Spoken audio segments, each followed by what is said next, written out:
John, is it possible to score 1300 plus in the next 3 weeks if I study seriously? Hey, I have a question. How long would it take to go from 1110 to 1500 plus? If I got 1100, can I get 1300 in 2 months if I study a lot? Is it possible to go from 900 to 1400 plus in 1 month? The answer to all of these questions is absolutely not, and I'm going to explain why in this video. This is probably the most common question I get by far on the SAT videos I make. And honestly, it's so common and we're a couple weeks away from the next SAT. So I thought I would just go ahead and make a whole video talking about this exact thing, because I think some very important things need to be said about how to actually be thinking about this question and what it actually means. So in this video, I'm going to actually explain what I believe the answer to this question is, no matter what score you're starting at, the things you need to know about when asking a question like this, how to actually go about improving your score faster than most students, and also a realistic score chart that I made that actually shows what I think is realistic for you based off your current score range. But first, let me just start by showing you one thing. So back after the May SAT, I had this one student who made this post in my SAT Skool community, where basically they showed they got literally a 1020 on the March SAT of this year, but then on the May SAT, they got a 1600. And I was honestly unbelievably amazed when I saw this. They had a whole long message where they talk all about their experience. So really nice job to this person. I was honestly so amazed when I first saw this that I actually asked them to show me a screen recording of them scrolling through the College Board thing, because I was honestly not even sure if this was real. And honestly, it's a fair thing to ask, because I mean, getting a 600 point score improvement, that's not a very common occurrence. But yeah, they showed it to me. It does look to be completely real. From everything I can see, this is a real score improvement. And so what does this show you? This person literally in the span of, I guess it was basically, 3 months, not even really that, 2.5 months, improved their score 600 points. And they got to literally a perfect SAT score when they started with less than 1100. So what does this even mean?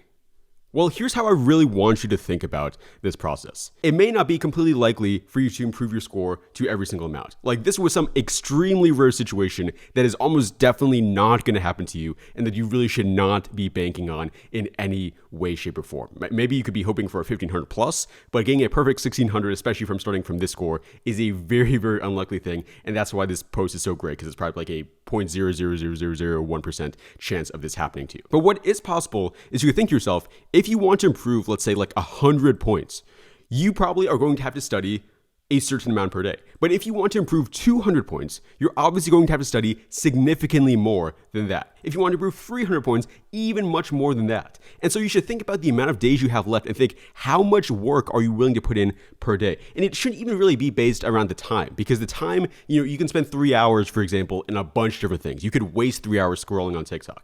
What you should more think about is the amount of questions you're willing to do each day. A student who's willing to do 100 questions per day is likely going to get much faster and much greater improvement than a student who's willing to do 50 questions per day. So that's how you should be thinking about it, first of all. And that's the blanket answer that I want to give to anybody. You can have theoretically a score improvement as unbelievable as this. It just depends on the amount of work you're willing to put in per day. And also, one more thing along with this is the fact that a lot of people, they ask me how much time should they spend per day if they want to get their goal score. For example, I think, one of these definitely said, how many hours I need to put in per day, for example. And that's a very common question as well, because people want to know, is there a specific amount of time that is definitely going to get them to their goal score? But the truth with this question is there is not any one single amount. It's not the case that I can just tell you, spend 3 hours per day if you're currently at 1100 trying to get to 1400, or spend 5 hours per day if you're currently at a 900 trying to get to a 1600. The way that you should approach it instead is consistently and frequently take practice tests. And then when you do those practice tests, actually look at the score, see how many you got wrong, and see if it is meeting your benchmarks for where you hope to achieve. And so obviously you can't always just use it as gospel. Sometimes you will, fluctuate up and down with the practice test scores, but that's really the only metric to decide, because you could definitely, waste a week, spend 3 hours a day studying and just not really get anywhere because you're not doing the right things. You could also improve a lot faster than expected and then go, crazy, maybe not even need this amount of time. So both of those could be the case. I can't really give any one specific number, because if I do, you're going to assume that it's the one only number, and then people are going to get mad at me if it doesn't work because they didn't do the right stuff. So if you're like that instead, you adjusted based off of how much you are improving, and every single person might need a different amount. A good rule of thumb that I've heard is 3 hours per day, but that's really up to you how much time you want to spend and how much time you need to spend. But I know this probably is not really a satisfying answer, so let me actually go a little bit deeper into some of this. First, I went ahead and tried to look at some of the data. I tried to see what can I find about about this specific situation. Unfortunately, I wasn't able to find anything too great. Many people have not seemed to have done many, scientific research studies about this. The closest thing I could find is this thing from literally, 2017 from Khan Academy, where they said 20 hours of use of Khan Academy got a 115-point average improvement on the redesigned SAT. Obviously, you should take this really with a very small grain of salt because this is not even the digital SAT. This is a very, this is basically 10 years old at this point. It's also probably a much older version of Khan Academy as well. So yes, theoretically, maybe 20 hours might be doable in the span of a couple of weeks, and maybe you could get 100-point score improvement from that. But this is, just what random data I was able to find. Now, one thing that's not necessarily based on any specific studies, but one thing I definitely have noticed is that as your SAT score gets higher and higher, the difficulty of improving also gets higher and higher, really at an exponential rate. If you are literally at let's say go back to this person over here. If you're literally at a 1000 of your score and you're trying to improve from there, low key, you can actually improve a lot pretty fast because a lot of this stuff just comes down to learning the content, which obviously isn't extremely easy, but at the very least, you can pretty much just do this and you're for sure going to improve. If you learn how to use Desmos for the SAT, I can guarantee you your score will likely improve, and probably by a really good amount if you really understand it. However, though, if you are at a 1400, let's say you're literally here at a 1400 range right now, then there's a lot less content that you can just learn. It's not really as much at this point about the specific content. There might be a few small gaps, but more it's right now about the strategy. It's about actually making sure you're approaching the test in the right way. It's making sure that you're checking your questions at the end of the test if you have the ability to. It's making sure you spend the right time on each question. It's making sure that when you get to the hard level questions, you actually still know how to do them rather than just all the easy and medium level ones. It's all of that stuff. And that's significantly harder and takes significantly more time to improve in than just learning a bunch of content. So keep this in mind with your questions. So if I was trying to answer some of these questions I showed over here, all these people theoretically could improve a decent amount just because they are, at these lower, quote unquote lower score ranges. Obviously it's not extremely low, but 1100, if you're starting here at this person said, 1000. This person had 1100 as well. This person said 900. All those people could have very fast score improvements just because they are lower on this curve than if they're literally at 1300 plus right now. So that's the other thing to keep in mind, and that's just what I've seen from many students. But at the same time, this data should not get you down. I've had students that I've helped personally and who I've given useful resources to who have, improved their score crazy amounts in a really short amount of time. This guy got to a 1500 in just the span of 2 weeks, literally just 2 weeks of studying. This guy got a 780 in the reading and writing section from 700 in the span of a couple of weeks. This guy went from 1320 to 1480 also in just the span of a few weeks. This person also got to a 1510 in a few weeks. All these kinds of crazy improvements are possible. And remember, again, I just showed you a person who got to a 1600 in the span of 2.5 months. So yes, it is possible to do this. While the data may show just a 100-point score improvement, and while it may look like it's really hard, there are definitely people who do this. So you shouldn't take this video and just assume that it is impossible to get this kind of big score improvement. It's not impossible. It just depends on whether it is actually likely for you to do. And if you really do want this kind of score improvement, I have other videos on the channel, but a few things I would really recommend. First, as I kind of mentioned before, learn the content. The content is going to be by far the most important thing for you to actually start improving. And this is really what's going to take you from the 1000 level, the 1100 level to the 1200, 1300 level. Second, make sure you actually are improving from every single mistake you make. This is unbelievably important, especially at the higher levels, to make sure that you're not making the same mistake again and again. And even at the lower levels too, because you might discover that there's some kind of common issue you keep making again and again, some kind of common mistake. And also, I would recommend using a good SAT practice problem website like Onico. This is an unbelievably good website. It has a ton of really good resources, over 28,000 practice questions and practice tests in there. Using something like that will get you exposed to a lot of questions in a very short time frame and allow you to actually see firsthand how your score is improving, because they actually show you what they predict you will get from every single question you do. So stuff like this is definitely going to be things that's going to improve your score. What won't improve your score is if you're just watching random TikTok videos about the SAT. What won't improve your score is if you're just doing a bunch of SAT practice problems but not reviewing your mistakes at all. What won't improve your score is if you're trying to just do a million practice tests but you haven't actually learned how to use Desmos. I talked to a student just yesterday, comment below if you remember this call, if you're watching this video right now, who told me that he was stuck in the 900 to 1000 level ranges for the SATs. And then I asked him how much Desmos is he using, and he told me he uses it very rarely. And so I just kind of told him, like, if you are only using Desmos, for example, very rarely on the test, it doesn't really even matter how many practice tests you take. It's always going to be really an uphill battle in terms of improving your score, just because you need to use Desmos. It's really almost the most important thing for math. Now I'm going to show you a chart showing you all the different score improvements I would actually say are feasible in the time frame you have. But before I say that, I just want to say one quick thing about this question. And honestly, this is going to be the most important part of this entire video, genuinely, because there is a very important reason why you're even asking this in the first place. Let me tell you a quick story. I did debate back in high school. And if anybody knows how debate works, you may not be too familiar with it, but basically it's pretty much like a sport in many respects. I know it's not like a activity, it's not like a physical thing, but for people in debate in high school or college, they are traveling to many other schools or universities. They are doing like weekend-long tournaments, so not like an hour-long, like weekend-long tournaments where they have multiple different debates against multiple different schools. It's a huge thing. There's always going to be one winner at the end. There's elimination rounds. It's a very long, very stressful, very complicated experience. And honestly,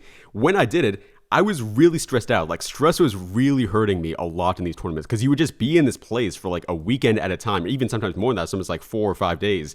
And you would just think to yourself like, okay, how am I going to win these next debate rounds? How am I going to get through this? I have to do so many different debate rounds. How am I going to win this tournament? Am I going to win this tournament? Am I going to lose every single round? So much different stuff. Like, am I preparing my arguments as well as I could be? Do I need to add some new thing? Do I need to do more research? All these different things that are really stressing you out.